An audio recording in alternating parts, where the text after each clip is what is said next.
Welcome back. Today, we're diving into a force that can literally make or break your performance, but here's the thing, you can't even see it. It's called cognitive load. And trust me, understanding it is the key to unlocking your real potential, whether you're on a playing field or just navigating your workday. So let's get into it. You know the scene. We've all seen it happen, right? The star quarterback throws a game-losing interception. The top tennis pro double faults on match point. These athletes have incredible physical skills. They've trained for thousands of hours. So what on earth goes wrong? Well, the answer isn't in their muscles. It's all in their mind. All right, so let's start by thinking about cognitive load as your invisible opponent. It's this hidden force that puts a kind of mental tax on every single move and decision you make when the pressure's really on. And that's exactly what it feels like. This unseen weight that just slows you down and clouds your judgment at the exact moment you need to be razor sharp.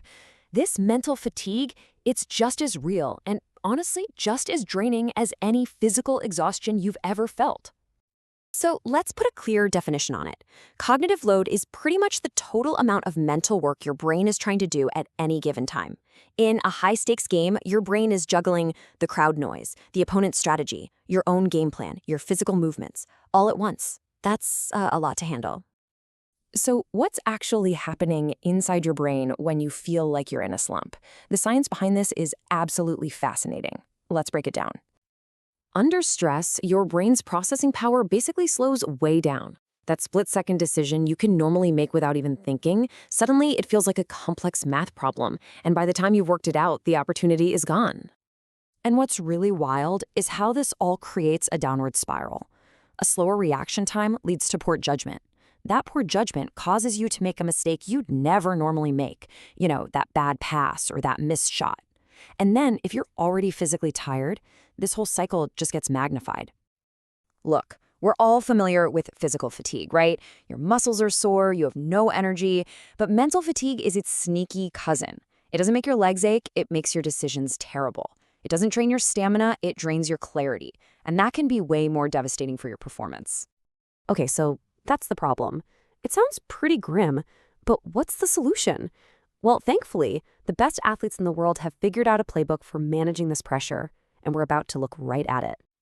These are basically the 3 pillars of mental toughness. First, visualization. This isn't just daydreaming, it's mentally rehearsing success. Think of a basketball player who pictures the perfect free throw hundreds of times before they even touch the ball. Then there's mindfulness. This is all about staying in the moment, like a tennis player who just focuses on their breath to block out the roaring crowd before a huge serve. And finally, pre-performance routines.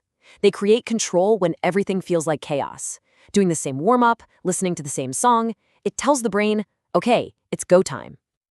And this is why practice is so important. You can actually train your brain for pressure, just like you train your muscles. By setting up high-stress scenarios in practice, elite athletes make the real game feel familiar, almost comfortable. Their brains adapt and automate responses, so they don't have to overthink it when everything is on the line.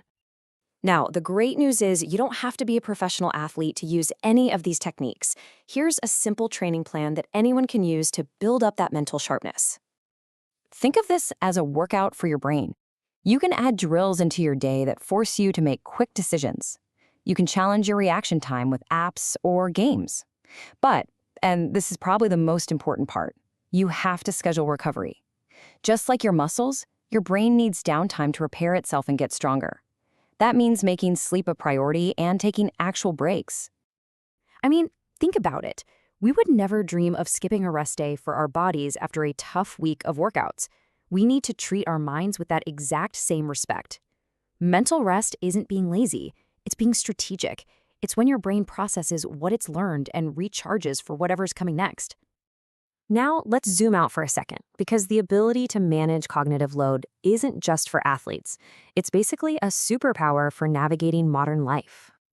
Seriously, just think about it. A high-pressure presentation at work, a really tough exam, a difficult conversation with someone. These are all performance moments.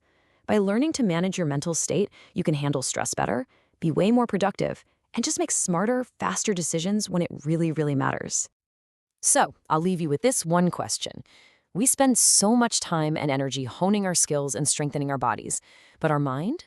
Our mind directs everything we do. It is the single most critical piece of equipment you own. The real question is, are you giving it the training it deserves?